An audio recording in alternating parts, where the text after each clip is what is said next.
My name's Lana, just a regular girl who ended up pouring drinks at Joe's bar downtown after high school. It wasn't anything fancy, but it paid the bills and kept me busy. That's where I first laid eyes on Daniel. It was a Thursday night, the kind where the bar was buzzing but not too packed, just how I like it. In walked this guy, Daniel, with a few of his buddies. Right off, he stuck out. Not because he was loud or anything, he was the calm kind that had an easy smile and a look in his eyes that said he knew something you didn't. He sauntered over to the bar and took a seat right in front of where I was working. "Hey," he said, flashing that grin. "What's good here, besides the view?" I shot him a look. "Beer's cold, if that's what you mean," I replied, not letting on that I caught his cheeky compliment. His laugh was genuine, and it made me smile despite myself. "I'll take one then, and whatever you recommend for yourself. Let's make it two," he added. Pouring the drinks, I couldn't help but notice the way he watched me, not in a creepy way, but like he was actually interested in what I was doing. "So, you come here often?" I joked as I handed him the beers. "First time, actually. My friend said this place has the best service in town." "Guess they were right," Daniel said, his eyes not leaving mine. We chatted more than I usually did with customers. He told me about his college days, all fancy and full of big words I didn't bother to remember. And I told him about growing up here in town, how I always thought I'd do something more but never figured out what that more was. "You're interesting, Lana," he said out of the blue. "Not like the usual crowd in here." I raised an eyebrow. "Thanks, I guess. You're not too bad yourself, for a rich boy." He laughed again, that sound that filled up the space around us. "Rich boy, huh? Trust me, having money's not all it's cracked up to be." We got interrupted then by his friends, who were ready to move on to some club or another. He stood up, tossed a 50 on the bar, way too much for 2 beers, and winked. "Maybe I'll find that right company if I come back here." And just like that, he was gone, melting into the crowd with his friends. But something about him lingered, like the echo of his laugh in my ears, making me wonder if I'd see him again. Daniel started showing up at the bar every single night after that first encounter. At first, I figured he was just like any other guy, killing time with a beer and small talk. But then, the talks got longer and a whole lot more personal. He'd settle into his usual spot, and as I wiped down the counter or restocked the shelves, he'd tell me bits and pieces about his life, his family. "My dad's pretty big into politics," he'd say with a casual shrug, like he was talking about the weather, not dropping that his father was one of the state's top politicians. "And Mom, well, she's a housewife, keeps everything running smooth at home." The more we talked, the more I saw past the polished surface. Sure, he had money and a name that opened doors, but there was something else, something real that I couldn't quite put my finger on. And despite my better judgment, I found myself looking forward to those evenings when he'd show up. One night, it all changed. He came in looking serious, his usual smile nowhere in sight. "Lana, I've been thinking," he started, hesitating a bit. "How about we go out tomorrow? Somewhere nice, not just here." It was sudden, but not unwelcome. "Like a date?" I asked, trying to sound cool but feeling my heart thump a little harder. "Yeah, a date," he confirmed, his smile back as if he'd won some sort of victory seeing my reaction. That date led to another and another. Before I knew it, we were seeing each other every day. Daniel talked about his life, and I shared mine. He'd laugh off the differences, saying, "Wealth's my only drawback, you know." But it wasn't just his wealth. Daniel loved the high life, parties, late nights, the kind of leisure I could hardly imagine. He brushed off my concerns with a wave. "Things will change, Lana. You'll see." Then came the night he wanted me to meet his parents. I was a bundle of nerves. We drove up to their mansion, the kind of place you see in movies, with sprawling gardens and more rooms than you'd know what to do with. His mother, Mrs. Patricia Gilmore, was as chilly as the marble floors, sizing me up like I was something she found stuck to her shoe. A waitress, she said, her voice dripping with disdain. Really, Daniel, you expect her to fit into our world? His father, Gerald Gilmore, however, beamed at me as if I was the first honest thing he'd seen in years. Lana, dear, it's refreshing to see someone from real life. You're just what we need. A bridge to the common man, right before the elections. I didn't know whether to be flattered or offended. The dinner was tense, Mrs. Gilmore sniping comments under her breath, Mr. Gilmore countering with grand declarations about my refreshing simplicity. At one point, Mrs. Gilmore had enough, standing up so fast her chair almost toppled over. I will not stand for this, she hissed, storming out of the room. Mr. Gilmore just winked at me across the table. Don't you worry, Lana. Everything will be just fine. That wink was supposed to reassure me, but it felt like I was being swept into a game I didn't know how to play. Weeks later, Daniel got down on one knee, right there in the bar where we first met, with the same cheeky grin he had that first night. Marry me, Lana, and let's show them all how it's done, he said. And I, lost in the moment and in him, said yes. The wedding was anything but the quiet affair I'd hoped for. From the moment Daniel popped the question, his father took over the whole show. He insisted on a grand ceremony, one that would be talked about far and wide. It'll be perfect for the campaign, he'd say with a sly grin, every time I brought up keeping things small. So, there I was, standing in a dress fancier than anything I'd ever owned, with cameras flashing in my face as I tried to keep my smile from faltering. The reporters swarmed around us, and Mr. Gilmore relished every moment, playing the gracious father-in-law to perfection. See, folks, this is what real love looks like. Unity across different worlds, he announced to the cameras, slinging his arm around me a little too tightly. I glanced over at my parents, sitting off to the side, their expressions a mix of awe and discomfort. They weren't used to this kind of spectacle, and frankly, neither was I. Mrs. Gilmore, decked out in a dress that probably cost more than my dad's car, pasted on a smile that didn't quite reach her eyes. She leaned in during the photo op, whispering through clenched teeth, "Smile, Lana. Today, we're all family."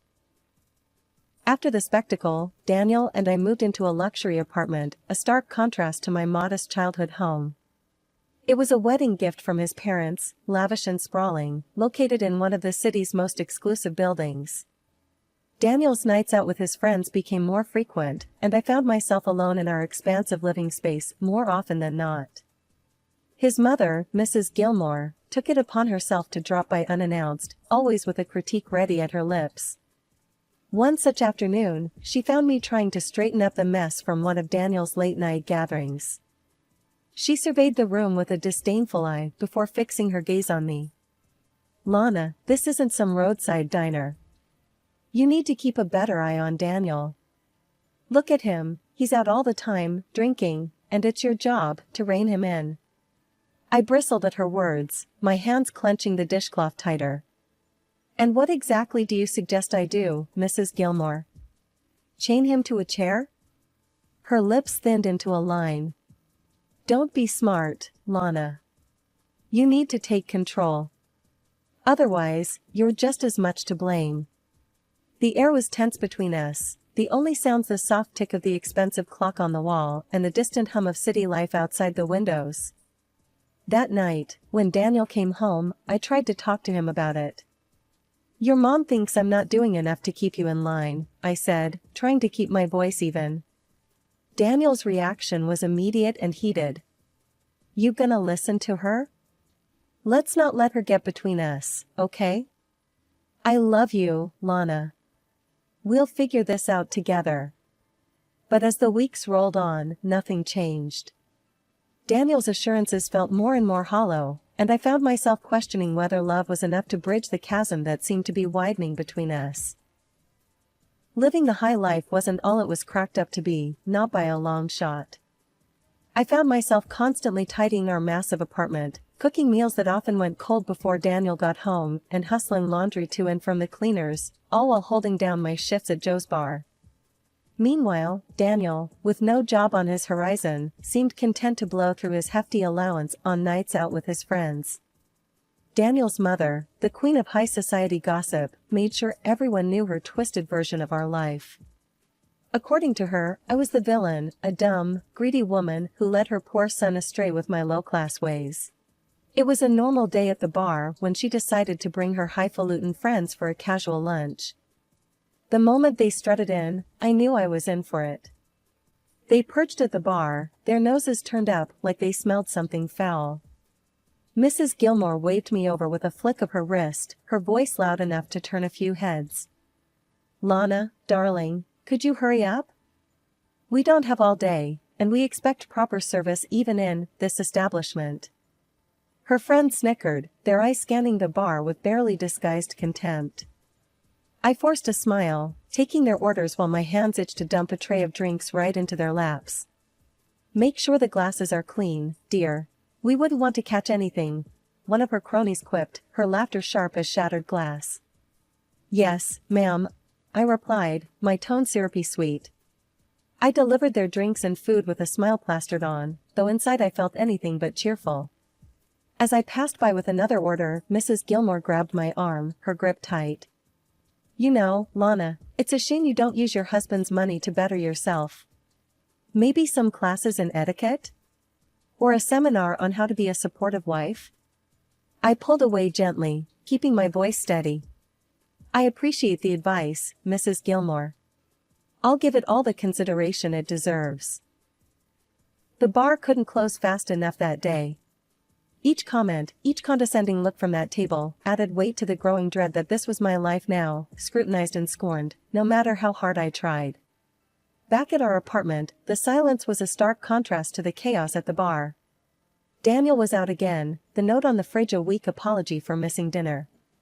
I was left alone with my thoughts, which were as cluttered as the untouched plates on our dining table. Meanwhile, I started paying the bills from my own tips because Daniel's idea of budgeting was seeing how quickly he could spend his money each month. Groceries, utilities, even the damn cable bill, I covered them all. His promises to get his act together and find a job were as empty as our conversations. The election season was in full swing, and Mr. Gilmore was more eager than ever to parade me around at every possible public event. He'd introduce me with great fanfare, always emphasizing how his son had married a simple girl from the people. At rallies, dinners, and interviews, I wore my smile like a mask, nodding and playing the part of the approachable daughter-in-law. But behind the smiles and the polite applause, I was weary. The constant scrutiny, the endless small talk with people who cared more about my story as a campaign tool than as a person, it was exhausting. More than once, I found myself eyeing the exits at these events, longing for nothing more than to run out and never look back. One evening, after yet another fundraiser that had stretched on for hours, Mr. Gilmore pulled me aside, his hand gripping my shoulder a little too firmly. "Lana, I need you to keep this up. You know, your cooperation is crucial. Remember, your lifestyle, this apartment, it's all thanks to our support."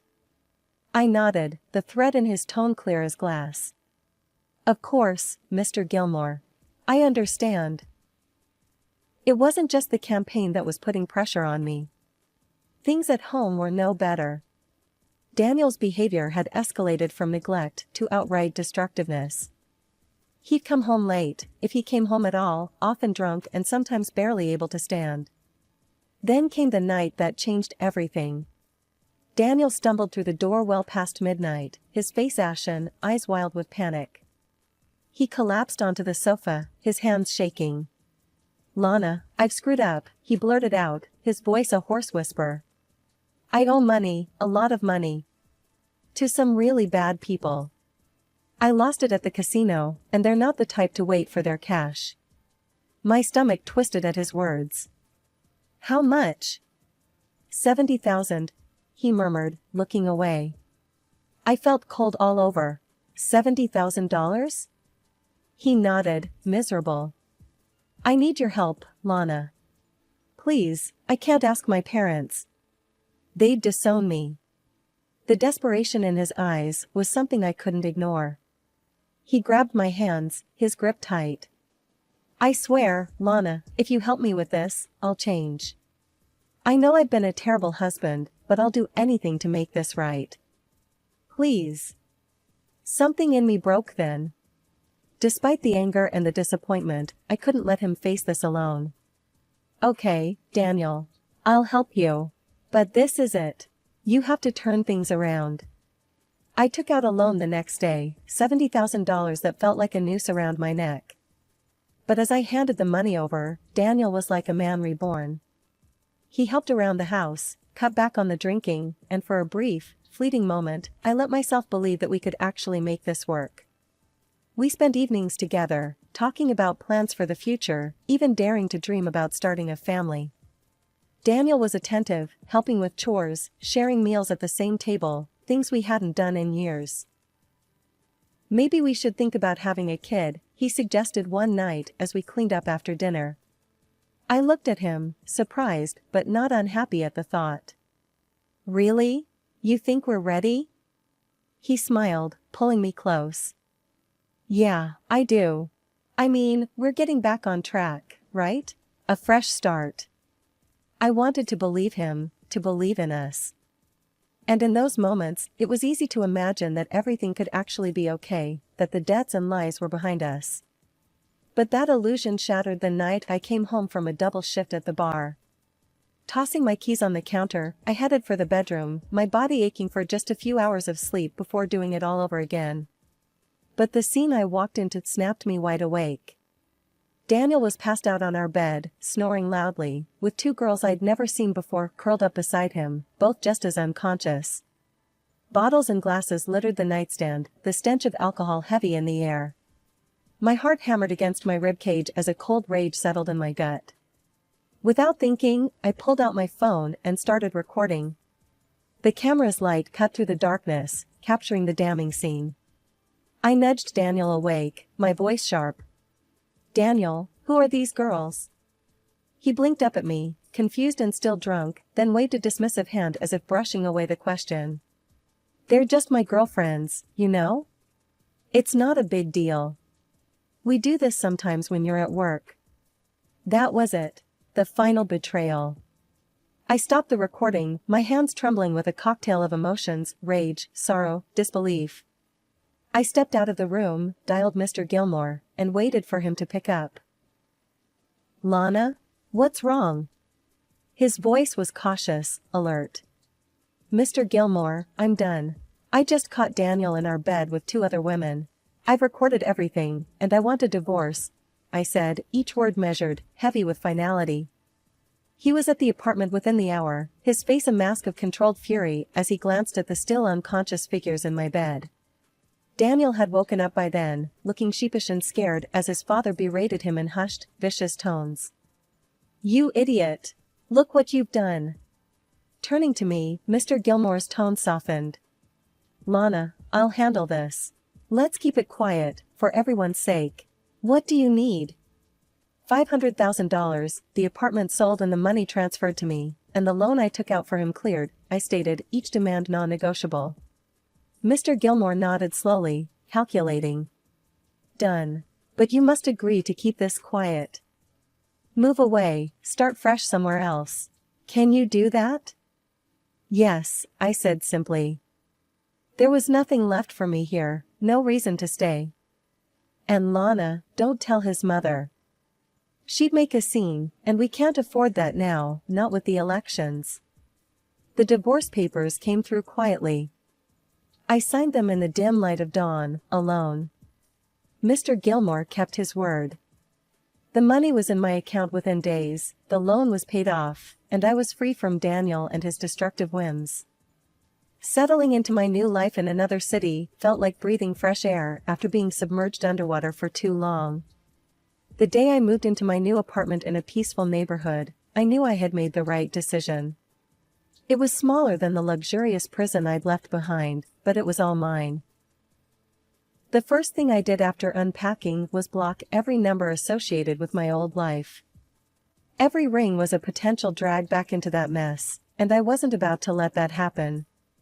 Then, I went out and bought myself a car. Nothing too fancy, but sleek and new, something just for me.